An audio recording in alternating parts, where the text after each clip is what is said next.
little Peabody, let's go. Let's go.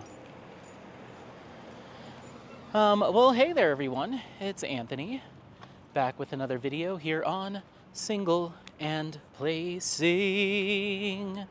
Single and Placing. Hi. Hope you're having a fantastic day, weekday, weekend, week, month, evening, morning, overnight, all of that good stuff. Today, we are going to be doing a little walk around the neighborhood while I try to respond to some comments. That was the original plan for today, was do some responding to comments, but I have one other thing, I guess, that I wanted to talk to you about, which might go on for a little bit, but we will get to at least a few comments. Anyway, I hope you're doing well, and let me know how you're doing. I'm doing good. It is Monday, the 28th of October. I just posted a vlog. It should be going up today.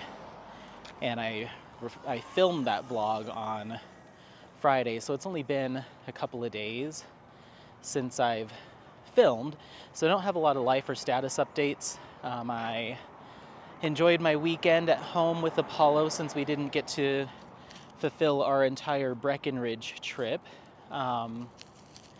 So we did some longer walks around town, took him to one of the lake parks, and then we had a couple play dates with Maverick, Alex and MJ's Maverick, and that was really about it. It was a pretty quiet rest of the weekend.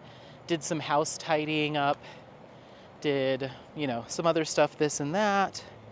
And then today is technically, since I worked Friday for the conference, I was supposed to have today off as like my flex day, since I didn't get Friday off. But there was just way too much that I needed to get done, and I didn't want to be completely slammed tomorrow and be completely behind. So I ended up working most of the day today until my boss was like, get offline, you're not supposed to be working today. I'm like, yeah, that's nice, but tomorrow I'm going to be pulling all my eyelashes out because there's all this nonsense going on. So I ended up just marking myself as offline so no one could see me, and I just got some work done. I was like, well, I'm going to do what I want. I might do a little bit more tonight, we'll see. But other than that, things are going well. So yeah, that's kind of life stuff. But the thing that has come up recently, and I mentioned it a little bit in the last vlog about my kind of back and forth with Diamond Art Emporium. And so I just kind of, essentially, I want to use this time to kind of close the book on my experience with that shop. And do a little bit of a closure on that, because I don't have any intention on working on either of the kits that I got, either the abstract one or the redo of Patroclus. I'm not feeling it. I'm not getting good vibes. So how about, whoa, you launched over the seat and went right to the table, huh? Or someone's got a little spunk, huh? So yeah, I'll just kind of do a recap of what happened, or kind of the process of my experience with that shop, and then just kind of the final update. I thought we were going to have a potty break, but it's just a pee break. So if you recall, I had a viewer, which is absolutely no issues with the viewers. I think it was Jolly Rogers, sending me recommendations or anything like that. So if you watch this, don't feel any kind of way about it. This is just what ended up happening, and I'd like to share my experience overall, and just, I think it plays into a theme of me being just generally hesitant with new shops, or just broadening my horizons outside of the shops that I know and love, because there is just a lot of it can be tricky. It can be tricky, especially as a content creator, which we'll get to. So I was put in touch with this shop owner. They actually had emailed me saying, hey, one of your subscribers or your viewers pointed me in your direction because you were looking for more gay themed art, and I have a bunch, so you should check out my shop. And I was like, okay, cool. So went over to their shop and ended up purchasing 2 kits. Are we gonna have a potty break? Yes, hold on. Let's go. Let's go. Let's go. I do not know what that was, but he was very interested in it. So yeah, I ended up picking up 2 kits. I got one called Abstract by Xanda Claus, and then another one called Patroclus by, I forget his name, that's an old master's piece from the late 1700s, and it's of Patroclus kind of in the nude, sitting down, kind of facing away from the painter. I picked up those 2 kits, and I purchased them with my own money, paid my own shipping, didn't get any, special anything. The only thing I took advantage of was there was a discount on the site where you buy 2 kits and you get like 15% off or something like that. But it's a discount code that's posted right on the site, offered to anybody, no special discount, or I'm sending this to you in exchange for an unboxing or a review or anything like that. I purchased them just like a normal everyday customer, no strings attached, no additional, requirements, just like you would buy from any other place. And so I did that, and then reached out to the shop owner and just said, hey, these are the 2 kits that I picked up. Looking forward to trying them. I'll most likely be doing an unboxing of both of those kits when they come in, and it would be cool to do a shop spotlight with you if that's something that you might be interested in. It's something I've done with previous shop owners and artists and content creators, and it'd be nice to do that at some point in the spring when things have calmed down for Mookamania, this and that. So that's kind of where it was at. Of course, the shop owner responded to me and gave me kind of a rundown of some of the highlights of the kits as far as the materials used, and a little bit of a backstory on the shop itself and why they had gotten into, the diamond painting business, the business of selling diamond paintings, all that. Just kind of a relatively brief history of everything. And that was kind of where things were left off, And so I got my kits in, and more pee. My goodness, you've been drinking a lot of water today. So I got the 2 kits in a really fast manner. Shipping was quick. These were all kits that were in stock with the shop. They weren't, the order wasn't placed with the manufacturer. When I placed my order, they were already ready to ship. So that's always good. Holy moly. You just have a whole bike cacophony going on right now. So got my kits in, did my unboxings, and Abstract seemed fine. There was a couple things that I was like, so about, fine. In terms of not only the quality materials, probably more specifically the canvas, but a little bit with the rendering on that one. And then Patroclus, I had mentioned in my unboxing, if you watched it, that I had some, more, not serious, but more specific concerns in regards to the rendering and the color charting that was picked, and my worry about it not looking true to the original image and a lot of the colors being washed out. And so I had initially filmed and posted that, filmed and scheduled that unboxing to go live. And then I immediately, after I filmed that, edited it, got it ready to post for the next day. And I was like, well, let me crack open Patroclus, get this kitted up, and actually see if my worries are valid because some of the issues were right there at the start of where I'd be starting on the canvas on the bottom left-hand side. Did that scare you? So I was like, okay, let me get started on this. That way I'm not just making things up or it's not a valid concern. And you know, a lot of people say, trust the process. It might look wonky before drills are actually put down. So I was like, let me go ahead and put some drills down and see what I'm working with here. So I kitted it up that night and got started on it, and immediately the areas that I was concerned about, specifically the foot of like the very first section where his foot starts, a lot of the colors that to me in the original image are browns and tans were coming out as like magentas and blood reds. So it almost looked like his foot was surrounded by like a pool of blood instead of it just being background color like brown.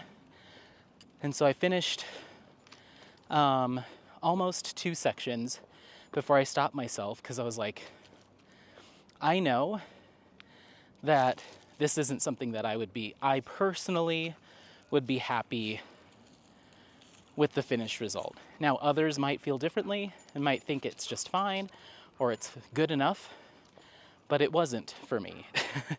I think that the colors were washed out, and I think the canvas just needed to be bigger to capture all of that detail. It just wasn't, in my opinion, the right size, even in square, and certainly not the right colors. So I immediately stopped working on it that night and wrote the shop owner an email saying, hey, just a heads up, I had my unboxing scheduled to go up tomorrow, and usually with small shops that are brand new to me, I try to get going on a project so I can share my real-time feedback. That way I'm not leaving people with an unboxing where I'm like, ooh, I don't know, and then no one hears anything about it ever again, you know? So I'm like, I want to get in front of it, get working on this kit, so in my vlogs and status updates, like I talked to you when we covered the diamond painting category, I kind of tell you how things are going with my kits. And then if everything's fine, I can be like, hey, I actually started working on Patroclus and it's looking good. I did need to just trust the process. It's looking good. Or my concerns are still there, but I'm gonna keep pushing through or whatever, you know? So I told him before I go right into complaining about all of the issues with this kit that I'm having just in the early stages, let me pull that unboxing down, and if you have some time to talk about it and see if there's anything that could be done before I, you know, share my thoughts and opinions, then maybe we can go. You got it. Good boy. Good boy. Keep going. Use those legs. Good boy. Nice. He used to run up that, and now he prefers to do a very slow climb, which I think is more exercise for him, but okay. So yeah, I was like, let me reach out to the shop owner. Let me pull this unboxing from being scheduled. We'll get their feedback, and then I can come back once I have some sort of resolution, if any, you know, because they could also just say, no, there's nothing that can be done about it, sorry. And then I'm like, okay, I'm free to complain freely about these issues. But let me at least give, you know, the shop owner let's chat about it, see what they say, ball's in their court, and we'll take it from there. It doesn't change what I have in front of me, but it might change how, what I talk about when we get into the finish and review or whatever, status updates. So I thought I had done that. I thought I had pulled the video down because it was listed as public, scheduled for the next day. I moved it to unlisted. Well, I didn't realize it only meant unlisted, but the schedule was still the schedule. So it didn't cancel the schedule. So the next morning I wake up and realize after a while, about an hour or so after it was posted, that it had gone up. So I immediately pulled it down, and I was in such a rush to pull it down because I had told the shop owner that's what I would do, that I didn't even just move it to private or unlisted. I just deleted it. So luckily I have I save backups of my videos for a certain amount of time, usually a couple months. I'll delete the older ones off my hard drive. So I pulled it, but by that time, the shop owner, in that hour or so, had already had a chance to watch it and see, see my concerns being voiced in the unboxing, which isn't a bad thing. I didn't want to jump the gun in complaining until I had a chance to connect with them. So I didn't know how long that was going to be for us to connect, be it a week, a month, who knows. Turns out that Ren had some free time, or the shop owner had some free time, and I had some free time that night. So we ended up connecting that night and did a video call where I just kind of once again voiced what I was seeing, and was able to show the shop owner on camera the sections that I had finished, and just was like, this isn't right. So come on, let's keep moving. So the shop owner had already done some work of brightening up the image in Photoshop or what have you, brightening up that old masters from the one that they had initially used, and re-rendered it through some rendering software, and then did it at a larger size. So bumped up the size, brightened it up, and showed me, on their computer, here's the rendering that I have now, and it looked so much better. So much better. The browns were now coming through as browns. The detail in the back and on the leg and on the ankle were actually starting to come through. It just wasn't all 310. And a lot of those areas that I had finished myself, where it was all just blood red, were now back to background tans and browns, So I was like, this is perfect. I can't say if it was perfect, but it looked much better. It looked much, much truer to the original image. So, fixing the issues that I saw and from that interaction didn't seem like it was a huge lift, to brighten up the image, bump up the size, and run it through the software again. So yeah, but so that being said, the shop owner was like, okay, what do you want me to do here?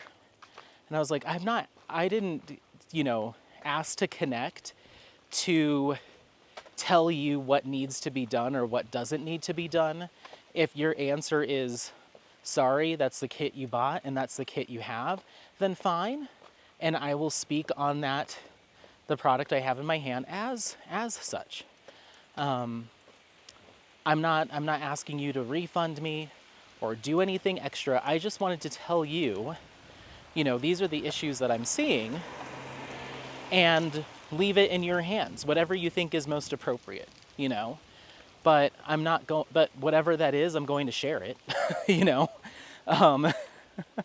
I'm not, I'm going to talk to everyone about how this experience went. It's important to know. And so the shop owner was like, well, I'm glad that you told me before you just bail on the kit and say it was a waste, or, it's not up to snuff for you, whatever.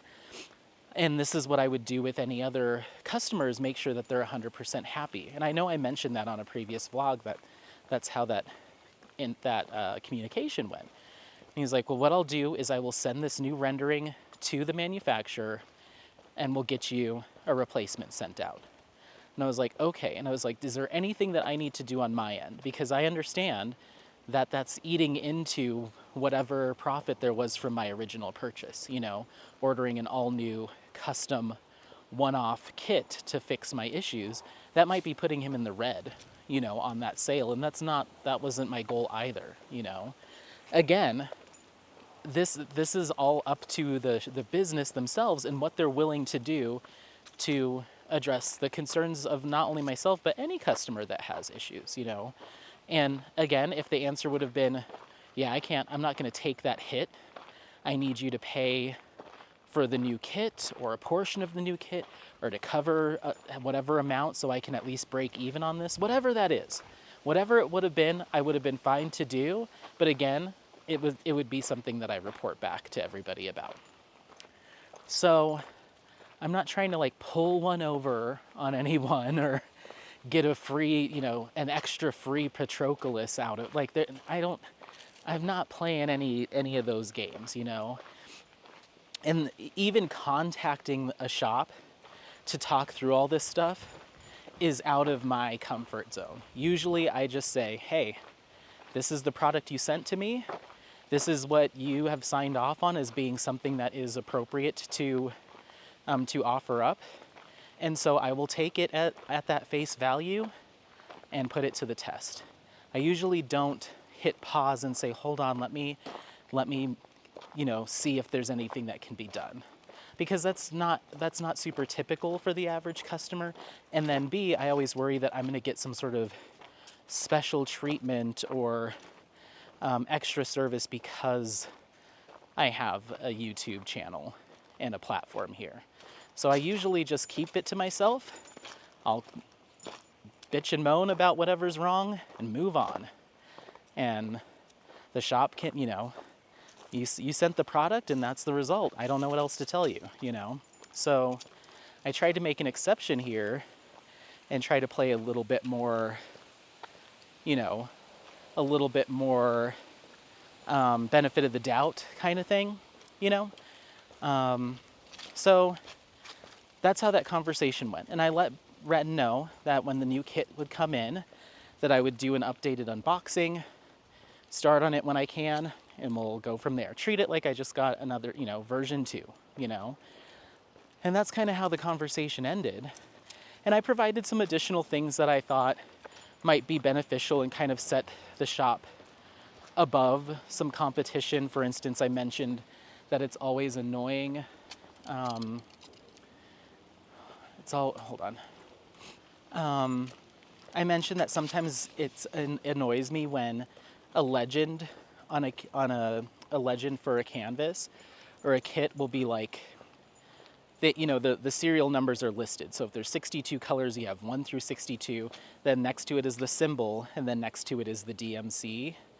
I always like it when the serial number is the same as the symbol, if possible. So if it's serial number 1, then it's symbol number 1. 2 is 2, 3 is 3, as opposed to, like for Diamond Art Club doesn't do it, but you'll have like serial number 9 is symbol 8. And that always trips me up. So I like it when shops, and there's only been a few shops that have done it, Creativity Squirrel is one of them, that does 1 is 1, 2 is 2, 3 is 3, and then they do alphanumerical. So lowercase a goes next through whatever, and then the uppercase, so on and so forth. I really like that because I kit up my drills using the serial numbers because I don't take the stickers off my sticker sheet. So I just take a little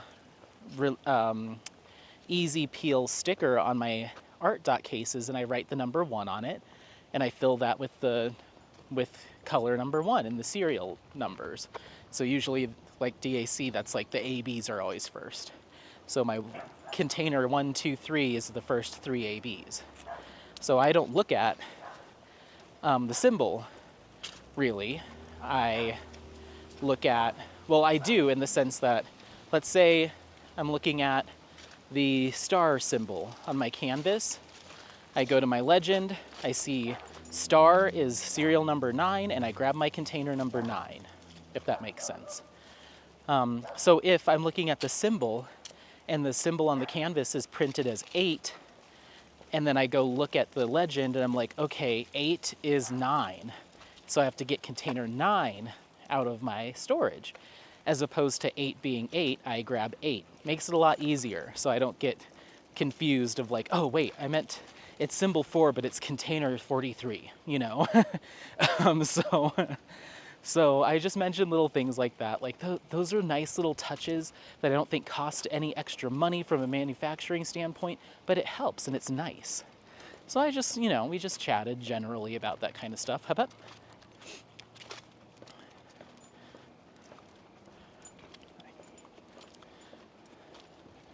And that's really been it.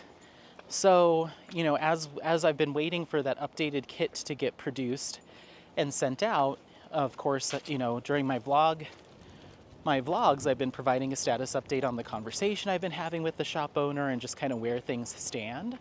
And just kind of my general feeling from working on those two sections with what I'm to understand are the most recent iterations of the drills, the canvas, that's the most up-to-date materials that shop is using.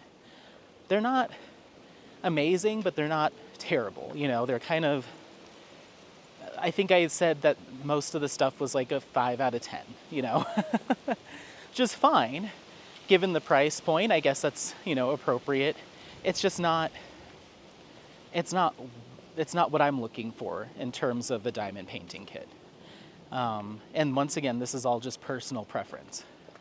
So even after just what I've seen and what I've worked on, it's not really a shop that I personally would come back to, but I think it might be a good option for others that are looking for particular types of art or looking for a particular price point. But nothing knocked my socks off really, other than like the candies and goodies and decoration and cover minders and like all the little extras that were in the box. That was really cool. But the actual diamond painting itself felt kind of it's okay. It's all right, Definitely some stuff I'm gonna be fussing with or be sighing over as I work it up. Specifically the 310 squares. They did seem to be resin, and the shop owner did confirm that they were resin, but they just didn't feel like the resin drills that I'm used to working on and like working with. So yeah, unless there was some big update to manufacturer and a bump up in quality, I just don't think I'd be going back to that shop necessarily. And I've said that in a previous vlog or vlogs. So anyway, cut to yesterday, I get an email that it's like, okay, your kit is here from the manufacturer, your custom Patroclus at the end of the day. Because this isn't a kit at that size and at that rendering that's available on the shop. This is something that was done to resolve my whining, essentially. Which again, I did not push for. It was offered to me. So your kit's here. I'll send it out tomorrow. But I had sent, my last email to Ren was, okay, I'll be on the lookout for it. I don't plan on holding on to the current Patroclus. I don't see a need to, because this new one, I'm not going to do them both, especially when one of them is not something I would probably want to do. So I've kitted down the drills, and I'm holding on, and I mentioned this in a vlog, I'm holding on to the canvas that has a couple sections finished, so I can do a little side-by-side comparison just for my own curiosity, but I'm not going to film a video doing a side-by-side comparison, because I've already talked about my issues with the original kit, and so I feel like I'd be beating a dead horse there, and B, from my understanding, and maybe, the shop owner will see this and comment to say otherwise, but I checked as of today, and that new version is not something that is available for anyone to go and purchase. Like, you can't go onto the site right now and find that updated size with a new rendering. It's not there. So I didn't see a big value in doing a side-by-side comparison when at the end of the day, it's not like you could say, oh, perfect, Anthony, I do want to shop from that shop, and I like that bigger size, so I'm going to go click on that and snag it. It's not there. It's not available because this was kind of like a customer service resolution thing that was done. So I don't see the value in comparing them so people could pick which version they want, because the new one isn't something you have an option to buy at all.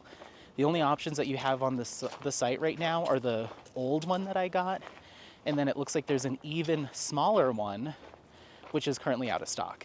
So, didn't make sense to me to do a side-by-side comparison.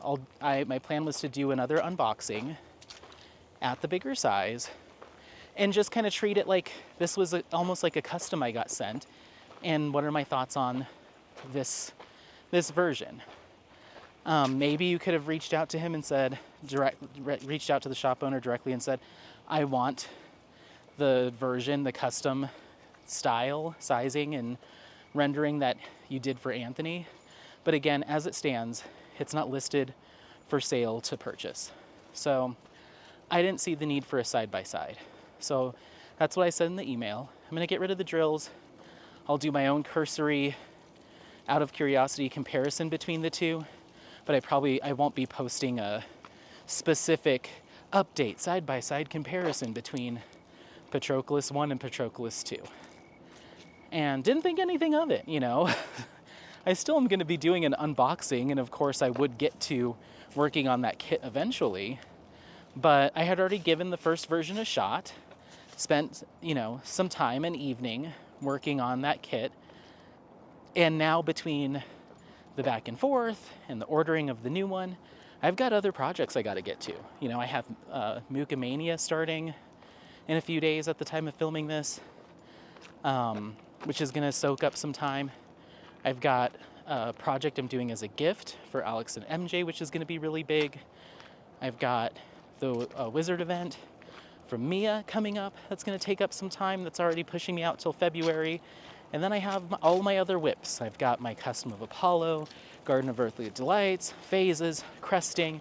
I just don't have time to stop the presses and immediately start working on this new version to let people know how the new version is going. I'll happily do an unboxing, but just like anything else I buy and spend my own money on, it'll sit in my stash and it'll get worked on when it gets worked on. I'm sorry, you know.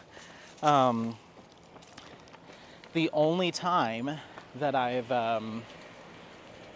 agreed to do some sort of rush order, start working on a kit, finish it as quickly as possible, is when I have done a specific collaboration or partnership with a shop, and that has all been discussed and agreed upon beforehand. You know, if we're talking, I need to have it done by a certain deadline in order to share in time for a shop launch, or have a certain amount of content put up before, so a sneak peek or an announcement can go up before a kit's released.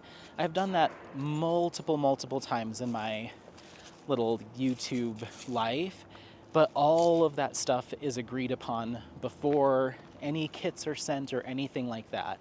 And usually, if I'm being asked to create content and put work into content and do something like that, I'm being compensated for that, either with a discount, or, you know, almost in every situation for me, it's been in exchange for a free kit.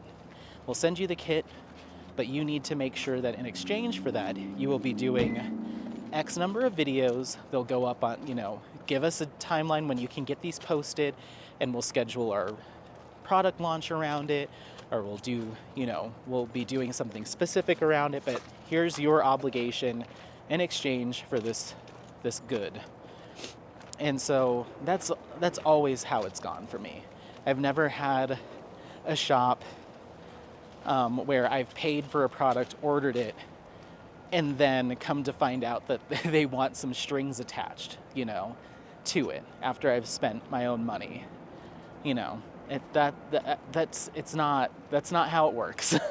That's not how it works.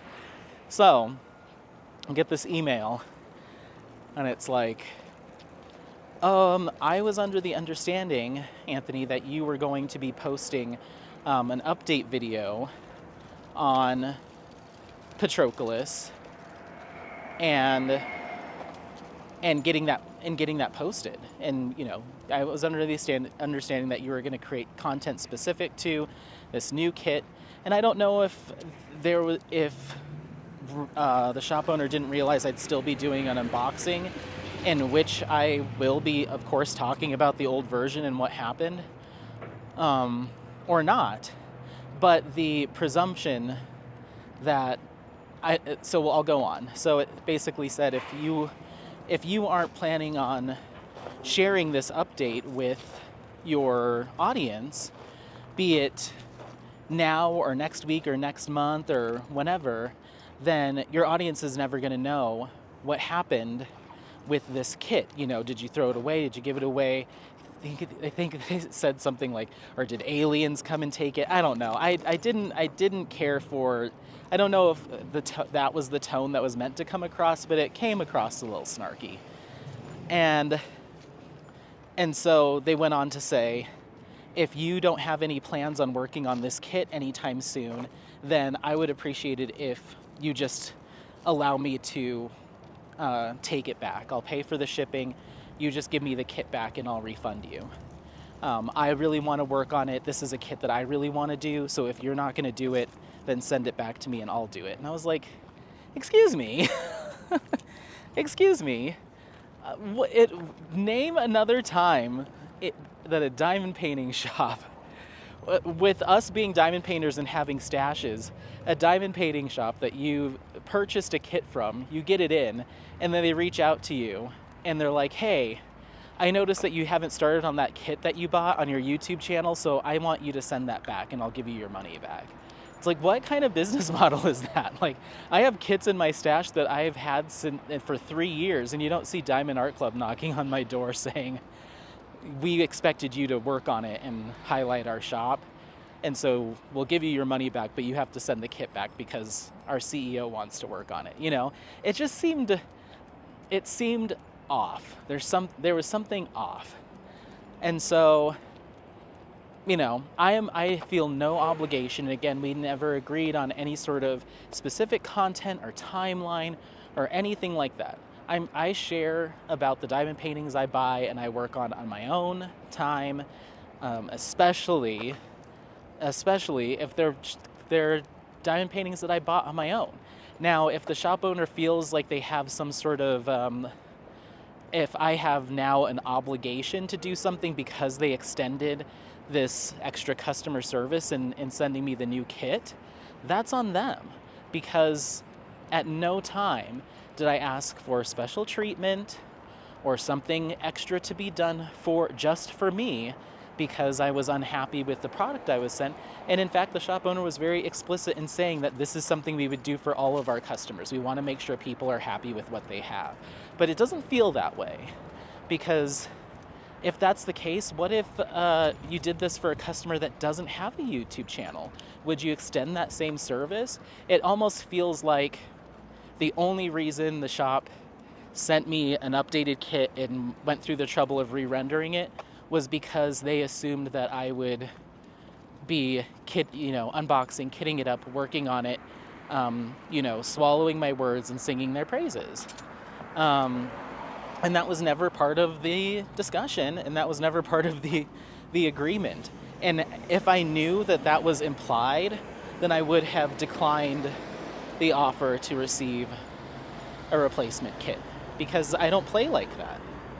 And I feel like it was pretty direct about the fact that I don't play like that.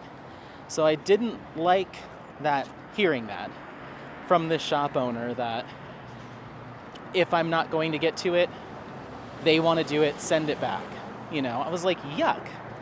I don't like it. I don't like it. So yeah. And that was kind of the long and short of it. They had asked if I'm comfortable with them commenting on my videos where I talk about the shop, so they can offer clarification, a rebuttal to my concerns. I don't mind. Everyone's allowed to comment on my videos. It is what it is.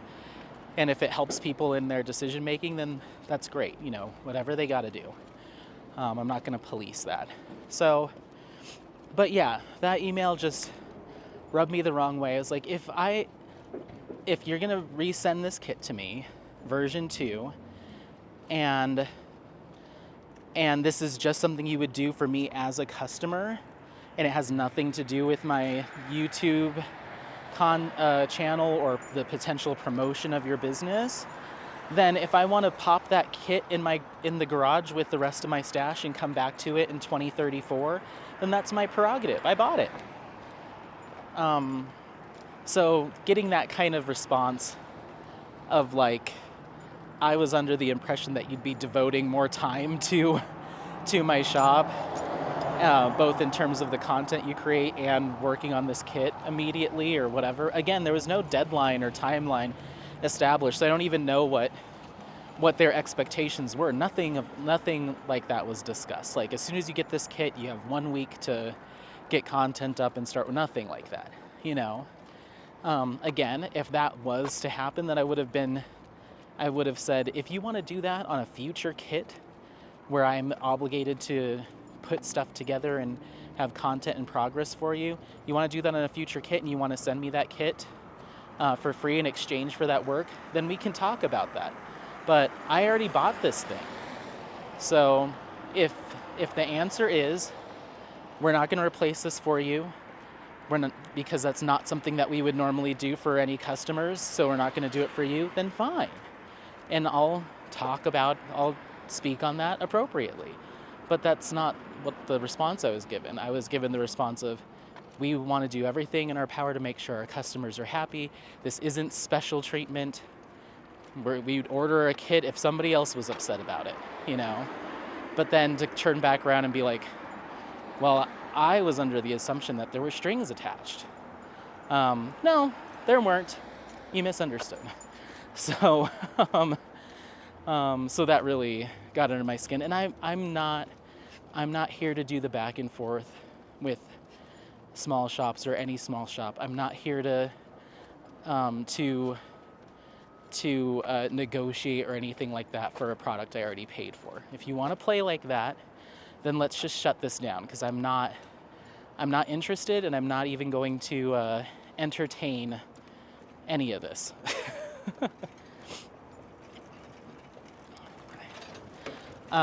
So I wrote the shop owner back yesterday in hopes that they haven't shipped the kit out yet.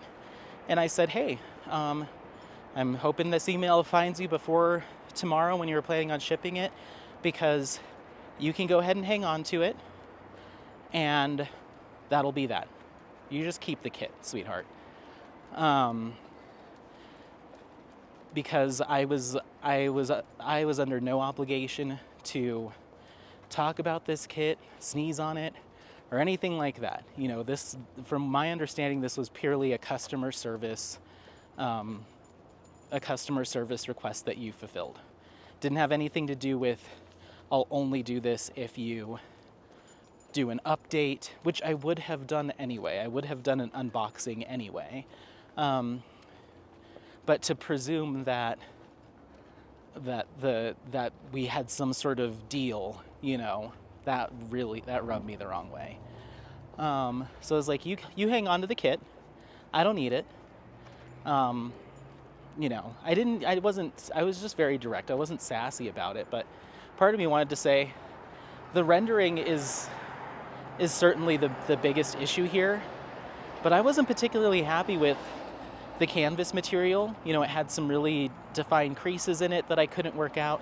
Wasn't super happy with the canvas material. The drills were kind of meh. Like, I thank you for doing this, and it would have helped to do an updated unboxing and see if the rendering could be improved. And I would work on it eventually and just kind of pick at it over time. But this wasn't something that I was like chomping at the bit to get at, because from my experience from the drills and the stuff that isn't being changed was still kind of you know? So I was like, you know what? You keep it. Don't worry about it. If you don't see this email in time and it gets sent out, then please send me the shipping label so I can get this back out to you. I won't even open it. Well, I'll just slap a label on it and get it right back to you. And we'll call it good, because I'm not doing this. I'm not doing this. I'm just not. So I was like, I'll get that back to you. If you want abstract back, you let me know, and I'll get that one back to you too. I can go purchase a box and get that back to you too, because I really don't have any intention on working on that one either. I'm not playing. I don't have the time, I don't have the mental energy, and there's there is a myriad of other shops that I can go to, and had I had a similar concern, they might have partially refunded me, or fully refunded me, or redid the kit and sent it on my way. Bit bam boom, no questions asked. I wouldn't have gotten a hey, because I did a solid for you in fixing the concerns you have, you owe me. Nothing like that. So I was like, I'm not even gonna go down this road. I'm too old and tired and crabby to be having emails back and forth about what you understood versus what I was under the assumption of, and what can I do now. No, you just keep the kit. We'll write it off as this, my experience with this with your shop is a loss, and we don't have to hear from each other again. Works for me. So yeah, I was like, you either keep it if you have it still. If not, get me that shipping label. I'll send it back. And if you want your other kit back, send me a shipping label. I will box it up and send it to you. No sweat off my back. I don't even need a refund at this point. If it costs me $100-something just to end this, and we can both move on with our lives, then that's money well spent, because I'm not doing it. So yeah. So I sent that email saying, you let me know how you want to. Oh, good job. Did you feel how I saw your body weight on the front tire? That lady almost ran into a rabbit on her bike.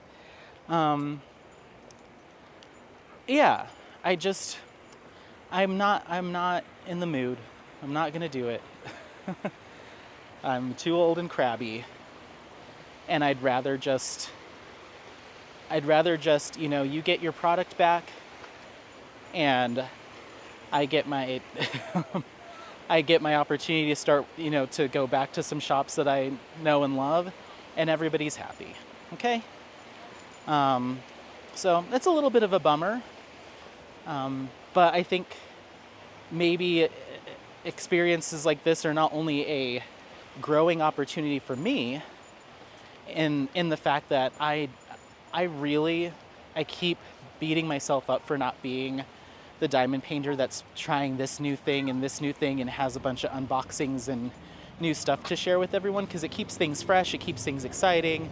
It's generally supportive of the small shop community around diamond painting to do that. But I've had more poor experiences, unfortunately, with new to me shops in the recent year or so, couple years, than I've had good ones. And I'm just not willing to take the risk anymore in the face of, or to make sure that my channel is got all the fresh new stuff, and you're seeing a bunch of new shops come from me and seeing that I support small shops. It's not me. It's not me. I support plenty of shops. I've said it a ton of times, and I don't think that means that I have to keep looking for more new and more different. The shops that I can stand by and can trust and rely on and know that I won't be wasting my time or money or getting frustrated or putting energy into a project that ends up being a flop are Diamond Art Club, Jaded Gem Shop, Diamond Dots, the Creativity Squirrel. Did I say Diamond Painting Shop if I didn't say it? So those 5, Diamond Art Club, Diamond Dots, the Creativity Squirrel, Diamond Painting Shop, and Jaded Gem Shop. Those are the 5 that I can confidently say I will come back to and know I'll have a good experience with. And I think I'm just going to stick with that until there is some sort of extra circumstance that makes me want to risk it again. Because not only am I taking a risk with if I'm going to like the kit, but I'm taking a risk with, if I don't like it, what kind of backflips am I going to have to attempt to do to resolve it Or am I going to get blowback because I didn't like something? Or, you know what, I just don't, I don't want to play the game with shop owners anymore that I can't already trust and rely on. That might change in the future, but I'm burnt out from poor experiences. I'm burnt out. And yeah. So I don't want to be the guinea pig. I don't want to be the guinea pig anymore. Because it gets to be annoying after like the third time of like, tried this new shop, don't like it, and that's it. Or tried this new shop, reached out to them and they told me, too bad, so sad. Or tried this new shop and they talked a good game about getting everything resolved for me, and little did I know that there was obligation on my end that I didn't know about, you know. And now it feels weird. Now you've made it weird. So yeah, that's kind of where things are left with that. So I don't plan on providing another update on this. Again, everything in terms of the product that I got initially was kind of middle of the road, lower middle of the road. Nothing incredible, but nothing absolutely ghastly, you know. But I certainly wasn't like impressed, I guess, other than how the product was packaged, which it doesn't go for much when, you know, the important part is the actual kit, you know. So yeah, I'm not here to discourage or encourage anyone to pop over to Diamond Art Emporium. Me personally, I found the entire interaction to be strange and a little cumbersome and just a lot. And I was feeling some red flags in my gut about it. And so I will be sending back Patroclus if it has already been sent, and Abstract if that's what the shop owner wants. I don't need any of my money back. I don't care. I just want to be done. And I have zero intention on working on either of those kits.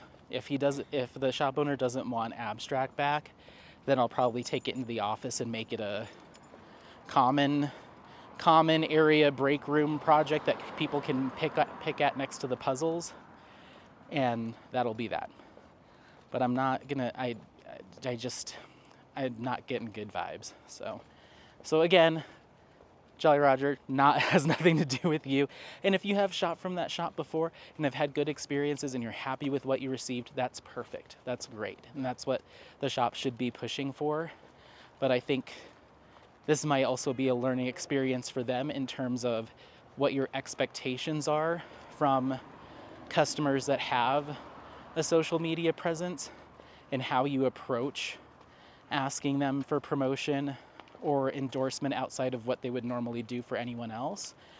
And understand that just because somebody does have a YouTube channel doesn't mean that when they buy from you, they're automatically responsible for uplifting and promoting your business or have any sort of obligation. If you do want that from a shop, then you need to be open about it and direct about it and be clear on what your expectations are and how you are going to compensate that content creator for the work that they're doing. Because yeah, I'm not here to spend my money at a shop and then feel pressured to do something within a certain amount of time or be held to a deadline or a certain amount of content. No. So, anyway, just had to get that off my chest. And I'm still in a fired up mood over the Airbnb situation. I'm like, I'm not here to get messed with. I'm not here to play.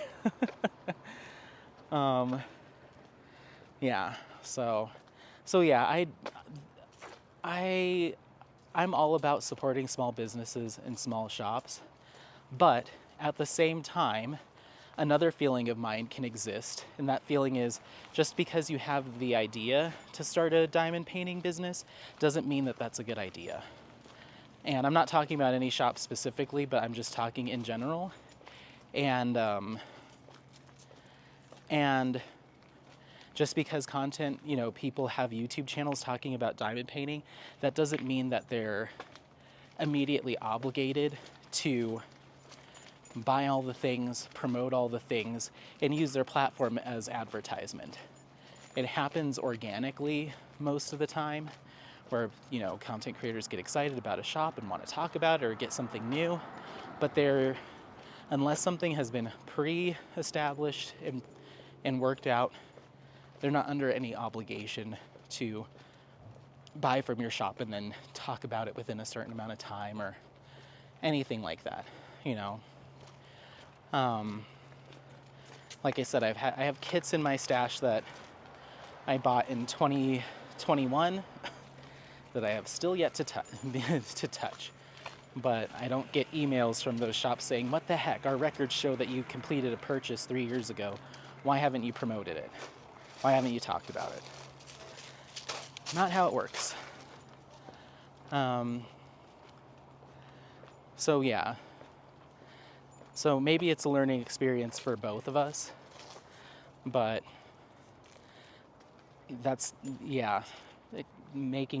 saying stuff like that to get people to create content isn't the way forward.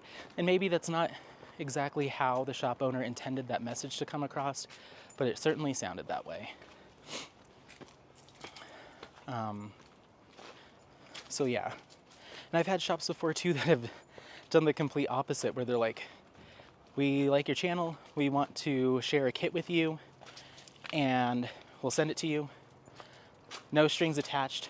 You can talk about it, you cannot talk about it, you can use it in a giveaway, do whatever you want." Do whatever you want with it. We just want the opportunity to get our product in front of you. And that's that. I've had that happen. In fact, I think that's how the Creativity Squirrel and I first got connected.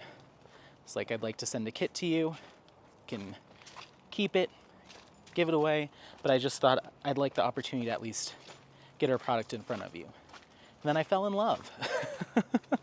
So yeah, that's the end of that.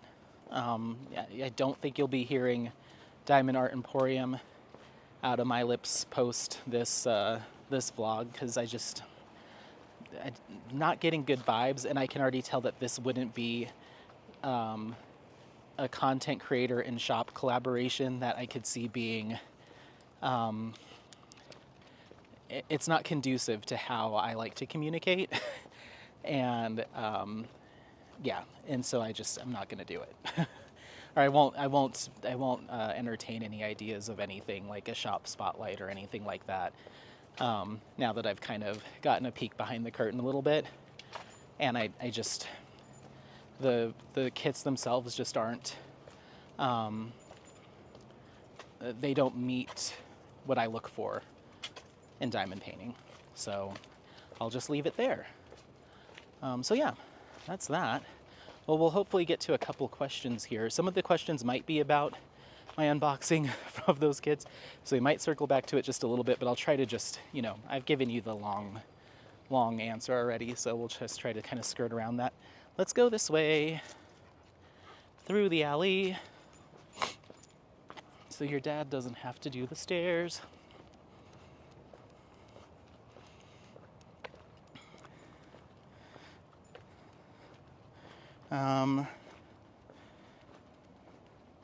Okay, let's go here. All right, so from my unboxing of my new putty from the Creativity Squirrel, of which I now have the special edition Mookamania putty on its way to me, I believe. So I'll be doing another unboxing of some more putty. Brandy True said, I'm glad you made this video. I haven't purchased anything from this small shop yet, but I have a few of the same putties in my Etsy cart to get. Now I know how they smell, and I'll be making my first order in the next few weeks. Thanks. Yay! Well, I'm glad that you got a chance to give them a whiff vicariously through me. And yeah, they're all great. I was using the honeycomb one the other night while I was working on crusting, and oh, it smelled so good in my little diamond painting bubble. So I was very happy with that. And then going to my unboxing of Jasper C by Brisbazaar and Diamond Art Club. Lisa says, very pretty canvas. I love when you enhance them. I never do, so seeing yours is always great. Oh, good. Well, I'm glad you like it, and you should try sometime. Yeah, I'm looking forward to working that one up. I have another project that I'm working on that requires me to do some kitting up, and I'll talk about it more at some point. But so I decided to kit up Winter Solace today. It was my very last gallon-sized bag from my Trunk of Doom. My very excuse me, no. My very last kit that was in a gallon-sized bag and not in its box. And the stickers off the sticker sheet were just stuck all inside the bag, stuck to the packs of drills, stuck to each other, all peeled off and all over the place. So I did a kitting up of that just to finally be done with my messy kits. So that one's kitted up. Who knows when I'll ever get started on it. That is not on my short list to get done. I just wanted it out of its bag, and I wanted to see if I could salvage the stickers, which I did. I just took tweezers and very gently, one by one, peeled them off of if they were stuck to each other or stuck to the inside of the bag. And only a couple of them tore, and I just restuck them onto a sheet of paper to make a new legend. So that's what I did there. But yeah, so yeah, and then I was going to go on to say that I also am probably going to be kitting up some Ivy Dolomores to put in my giant art dot. I was like, what can I put in here? Maybe I can put like 2 or 3 kits in here and just have it set aside for some point in the future. I was like, let me do a few Ivy Dolomores, and this will just be my Ivy Dolomore project box. So I think I'm going to do Fisher Gal, which I've had for years. Herbalist Helper. Okay, I'm just going to go. Herbalist Helper, I think I picked that one out too. And then I grabbed one more. I can't remember. I'm sorry, I can't remember. But I grabbed one more Ivy Dolomore. I was like, maybe I'll just get all of these, put in this big old storage box, and they'll be ready when I'm ready. So I might work on that some more tonight. But I might enhance a couple of those as well. But yeah, I love enhancing kits, and the next one that I'll have going, Phases, is enhanced. And that's already started, and then Wizard Spell. I'm just waiting on the drills for that one, so stay tuned for more enhancement drills. So yeah.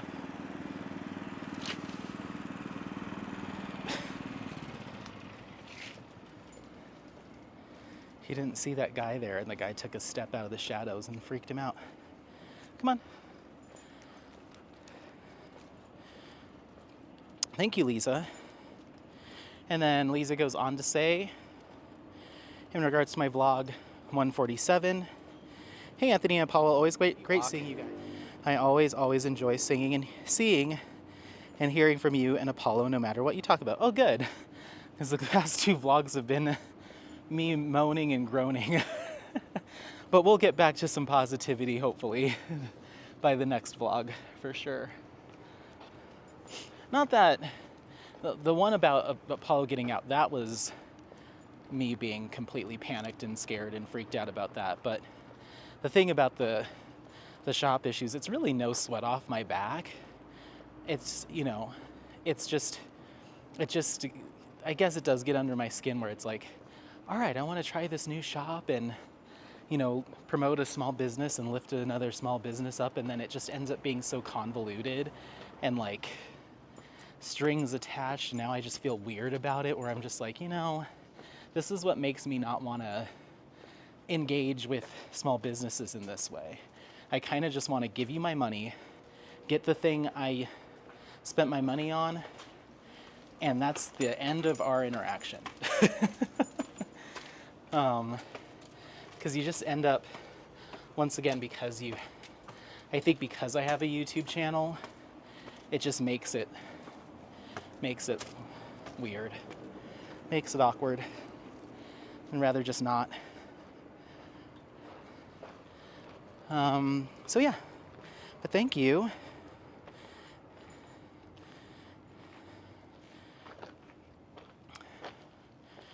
Oh, those stairs. I said I wasn't going to do stairs. Oh, those got me. Okay.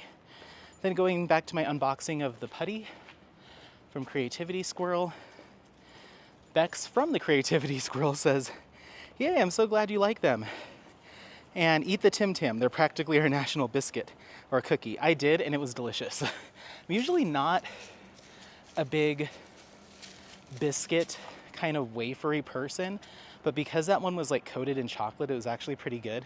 And I told my roommate, because I shared it with him, we split it. I was like, this would be really good dunked in coffee or tea.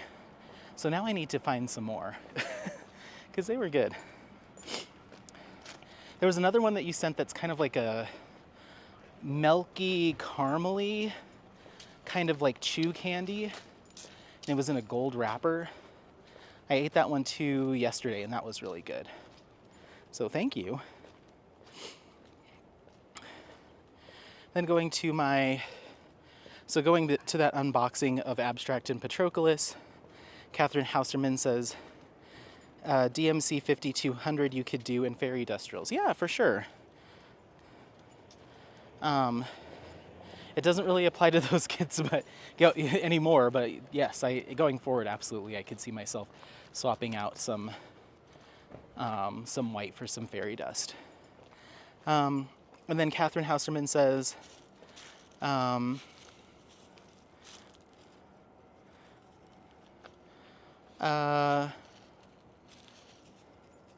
you can always ignore the chart. This is in regards to the same thing, same video. You can always ignore the chart the PC did and use some of your own charting and color block the art. So yeah, I think this is the comment that I saw previously where I was like, yeah, I mean, of course I could change a computer rendering, and that might have been more specific to Abstract. I know I can go through and hand chart something myself or do some partial hand charting to clean up some issues that I see that have arisen from a computer rendering. And specific to that kit Abstract, because it's so blocked colors, I knew that a computer rendering wasn't going to do it beautifully and hand chart those blocked colors like something like that should kind of be hand charted, in my opinion. But I was curious to see how the computer rendering from that shop would do with that chunky block, because sometimes certain software does better than others. There's so many different like pixel charting pieces of software that are out there that some are more apt to incorporate more colors than less. And also, it doesn't have to do with just the fact that you say, computer, do it. Like, you give it parameters to work around. So a lot of it has to do with what the shop owner selected, or maybe even the manufacturer that they send the image to, what they've selected to make it work for that particular piece of artwork. Do they just have it set to a general setting and they don't pay any attention to what the image is or the style of image? They just say render? Or do they go in and reduce the amount of colors that are available to the software so it does tend to do more color blocking? Like, you have options just by clicking buttons to make it work better for a particular image. So it's not just, a one and done. So and the reason I bring that up is that should have been done. that should be done. If there's a huge difference between an abstract, chunky color blocking piece of artwork than a very detailed, lots of color transitions, smooth color blending, and something like an old masters like Patroclus. Like, those are two completely different styles of artwork, and they're going to require some adjustments on the software to make it look as close to the original. And to me, I don't think that happened. And it shouldn't be on the customer to make those edits after the fact. You know what I mean? You absolutely can, but the expectation should be that the shop is producing product that is going to look good and look true to the original from the get-go. It shouldn't be we do half of it and then you finish up doing the proper rendering. That's not how it should work in my head. Because then, if I do what you've said to do, then if I'm not someone that has a stash of extra drills, then I'm probably going to need to buy some extra colors, because now I'm using more than maybe was originally given to me to finish up the color blocking. And now I'm going to have to put a lot more time into figuring out that hand charting to make it look more like color blocking. So now I'm spending extra money on this product that I wasn't expecting to. It's just that, once again, I want us to get out of the mindset of, the products that we buy are not going to be 100% usable. We're kind of getting a half kit, and then we've got to do the rest to make up the difference. Absolutely not. At least not in my head. And if I ever start a diamond painting shop, that'll never be the case. If there's a particular image that I must have on my shop, and it's an abstract piece like that, then I'm gonna ask for hand charting on it, because that's the way that you're gonna get it to look as best as it can be with that style of artwork. Or adjust the computer charting to get it as close as I can to that. And if it's a big swoopy color transition, color blended, old masters or some other piece of digital art that full computer rendering with high color transition and color count is going to make the most sense, then we'll go that route. But whatever makes the most sense for the artwork, and do it as much justice as I can, rather than just saying, I like this artwork, send it, whatever they send me back from the manufacturer will be fine. No. So yeah. So I get what you're saying, and yes, I could do that, but should that be the norm? I don't think so. So, thank you for the comment. Unboxing of my new putty. Jennifer Murray says, nice. However, now I need to eat some banana bread. Yes. Oh my gosh, that banana bread one. Maybe I'll have to use that tonight. Ugh. Amazing. Then going back to my vlog episode 147, LET said, hi Ellie, says, hi Anthony and Apollo. Feels like forever when I last listened to your blogs. It sounds like you're in a little bit of a hoobie dip. I've been working on the same canvas since I think the end of March or maybe beginning. I also completed a 45 by 45 round canvas and started a few others, but I don't know. I feel my life this year has been hard. I was ready for a new year at tea time on New Year's Day this year, and things only seem to get harder. Oh, that's too bad. I feel like it's been a little bit of a roller coaster for me on this side too, so I totally can understand, going into a new year being like, this is it, and then it's like, oh, this doesn't feel like it, or is this it? So I totally get it, and I hope things are going okay. I thought since Monday done a large area on said canvas, and I'm hoping it will be finished for the 1st of November. You seem to be a social butterfly at the moment, and that is great. The idea of going to a cabin for Thanksgiving again sounds great. I need now to work my way backwards through what I've missed. Thanks again for keeping me company at 5 a.m. Oh, of course. Thank you for watching. Hop up. Good boy. Um, yeah, I mean, things have kind of been a little bit up and down for me slightly.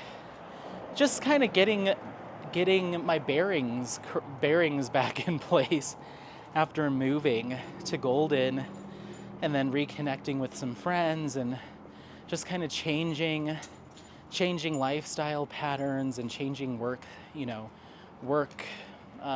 demands, and then really just thinking about like next steps in life. And I think that's just thrown me for a loop, because I've never really consistently thought about that like in a serious way. So it's been wonky. This year has been wonky, and of course the election has been giving me a low level of stress, just a baseline level of stress. Anyway, and I'm trying to let that go, because I'm like, I already voted, so what I can do in this matter is done. There's no sense in stressing about it, but it's hard not to. It's really hard not to, So I'm so ready for November 5th, and even saying that is like, Anthony, you really think that's going to be the end of it? Doesn't seem like it's going to be like, well, here's who won, that's that. I feel like this is going to be some sort of really long, drawn out process. So I don't want to set that as the date where this is all over, because I don't think that's going to be the case. Can you take a seat? Excuse me. Hello? Can you take a seat for me? Thank you. So yeah, but I'm hoping I can just get past feeling stressed about it. I kind of stopped watching all the political journalists or YouTube content creators or commentary people, because I'm like, watching this and getting angry or getting frustrated isn't changing my vote. Like, I'm not coming here to find out who I should vote for, so why am I still consuming this? And originally my thought was, I'm consuming it that way if I have to have conversations with my predominantly straight white male friend group, who is entitled and cynical enough that a good portion of them are not voting at all, because they just don't like anybody ever for anything. That if they do try to bring up something, then I actually have the information and the facts and the details to share with them, so I can take the snippet that they saw while they were scrolling through their phone and actually speak to it. That was kind of my headspace. It's like, I want to be informed so I can have meaningful conversations and maybe convince a couple of my friends that it is actually worth voting at all.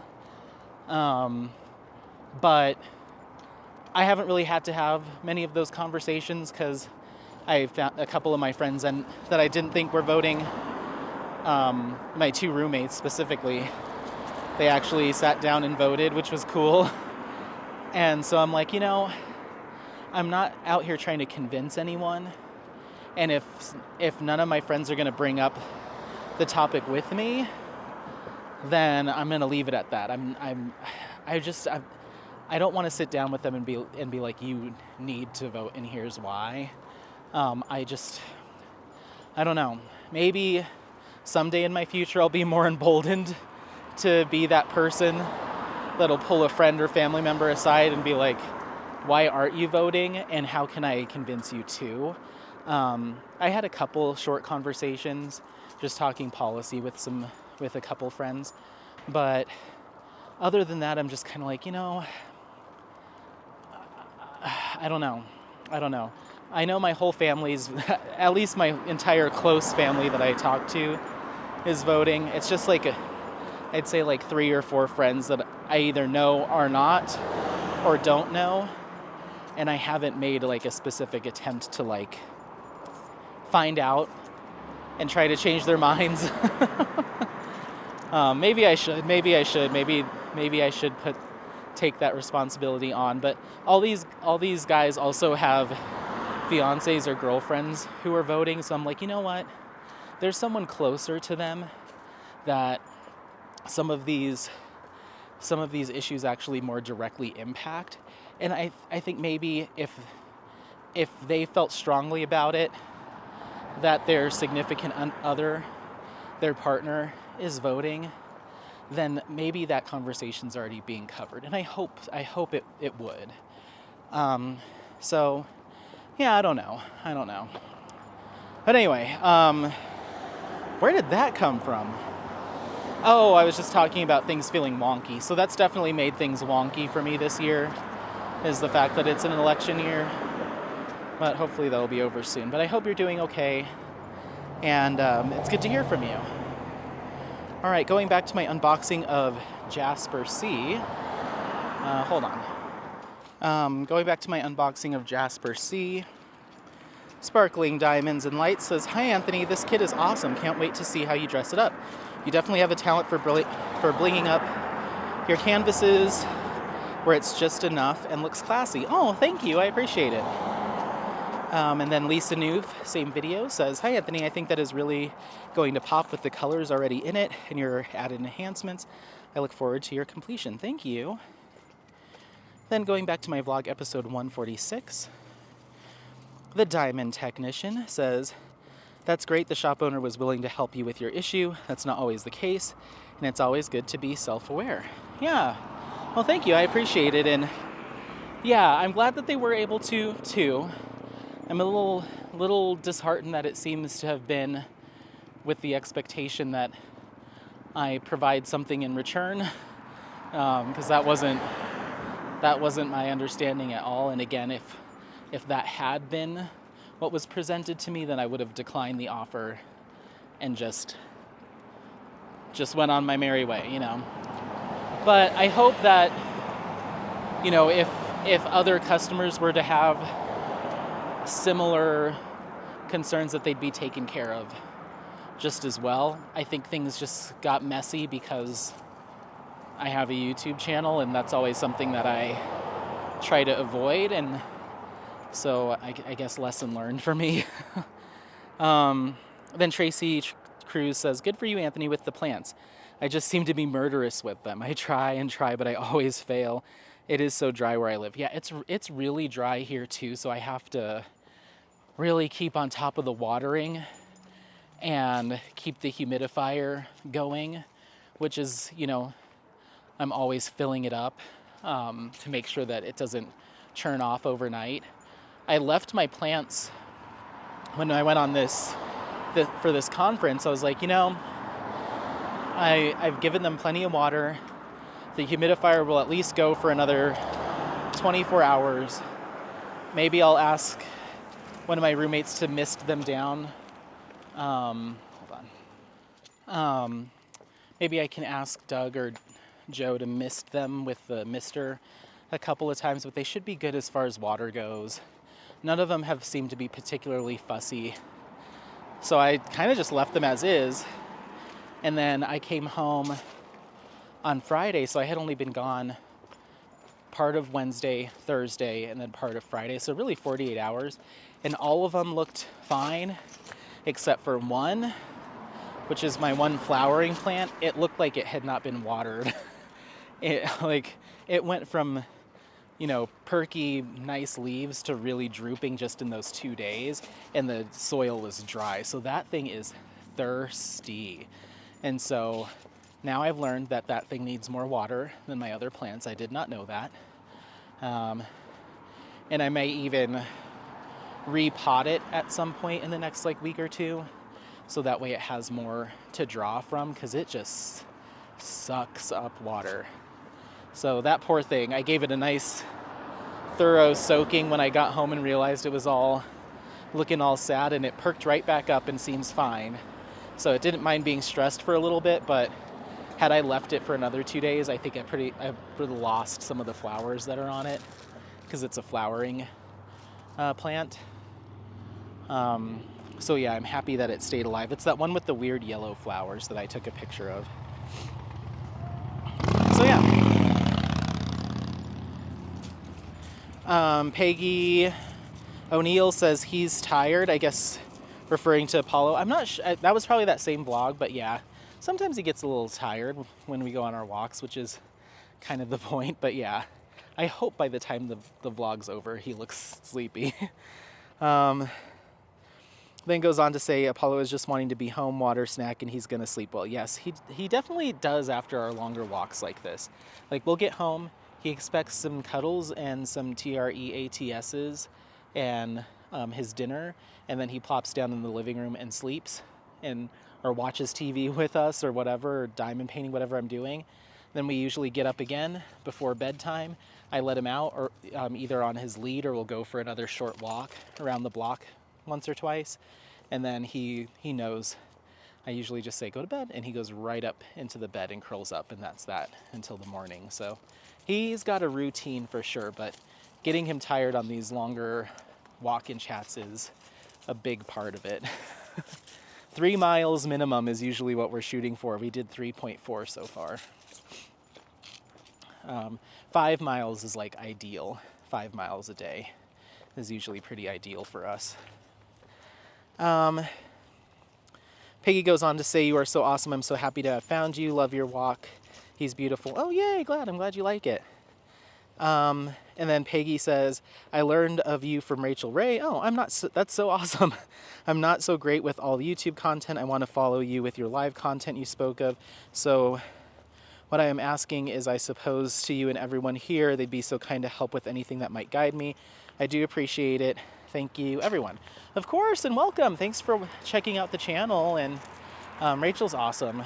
She's like the OG diamond painter, so it's awesome that I've gotten to collaborate with her and become kind of crafty pals with her. My only suggestion, if you end up watching this vlog, for the upcoming live streams is when you go to my channel and it has like the home, the videos, the live, like all those different tabs, make sure that you're subscribed to the channel, and then go to the live section. And my upcoming live for this Friday, at the time of filming this, it's scheduled for 5 p.m. Mountain Standard Time. You can hit notify me, I think is what it's called, and it'll send your phone a message, an alert, when that live stream's about to start, so you don't forget to jump on, so you don't miss it. If you do miss it, it'll still be available to replay, so you can always watch it after the fact. So I guess that'd be my only suggestion. So yeah. And then Lisa says, Anthony, your plants are beautiful. I sadly am a plant hospice. Oh no. I'm sorry that's the case. Are you saying that that you take plants that are on their last leg and you rehab them? Are you saying that they start off with you healthy and then it ends up becoming a hospice situation? Because if you take them and they are in a hospice-like condition and bring them back, then that's great. But if it's the reverse, then I'm sorry. But I have thought about trying to be a plant rehab-er. I've been watching more plant YouTube content, and there's a lot of people that will go to like Home Depot or Lowe's or the grocery store or whatever, and they'll have clearance sections for the plants that are just kicking the bucket and aren't pretty enough to sell at full price. And they'll buy them and cut them back and trim them back, or just take a cutting from one of them and propagate from the plant that's dying to make a new one. And they'll try to rehabilitate the plants that are there. And some people have some really good success turning what looks like a dead plant into one that sprouts some new leaves and starts a new life. And I love the idea of that, but I also feel like I would get too frustrated if I couldn't bring back a certain plant, spend a bunch of time trying to get it back to health. And the plants like that, especially tropical plants that are starting to die and are having issues, can attract pests like mealybugs and what is it called, thrips, and some other ones. Excuse me, no, that's a sauce packet. You don't need that.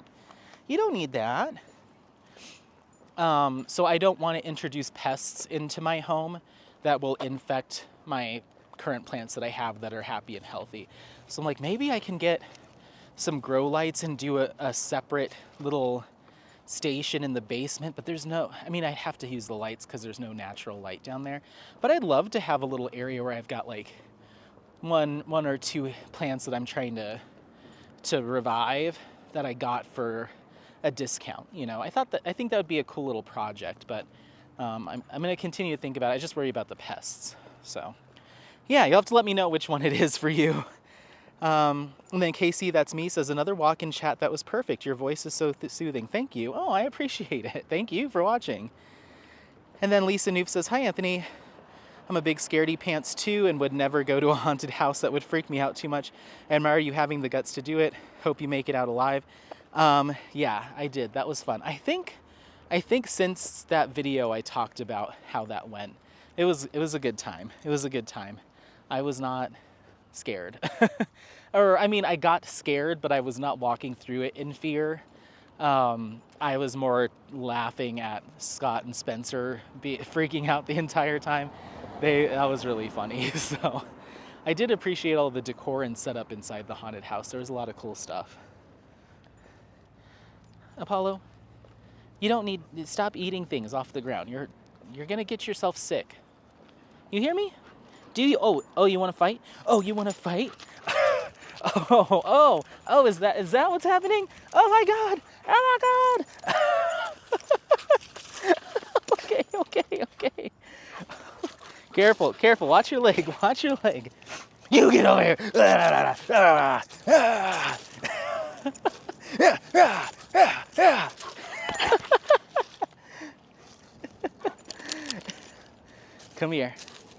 Come here. What is this? Are you fired up? Ow! Don't bite. Don't. Hey. You get over here. You get over here.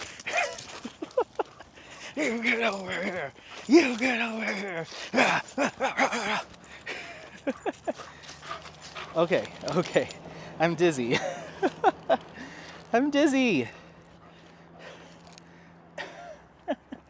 Did you need that? Did you need to get that out? Huh? Come here. Let's go. Did you need to get that out? Oh my gosh. I'm all turned around. Whew. Sorry if that got you guys dizzy too.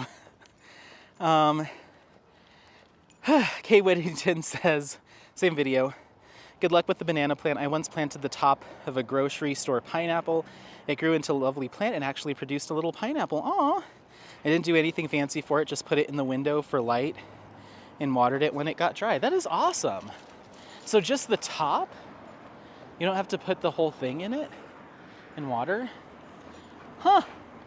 If you can give me additional details, because I wouldn't mind trying that. You just like top meaning the kind of fronds that's come off of the top, and then like how many inches below that did you cut? Like, did you just cut it as if you were you were going to eat the rest, or was it specific to trying to make it into a plant? You'll have to tell me. They do have at the grocery store right now some decorative pineapple palms. And so it's a plant with just this teeny tiny little golf ball sized pineapple at the top, but it's purely for decorative purposes. And I almost thought about getting one of those, but I was like, that just seems like it's gonna need all the humidity in the world. And I only am limited to what my little humidifier will spit out. So you'll have to tell me. Okay, we'll do one more. Actually, we'll do two more because they're both from Kay as well.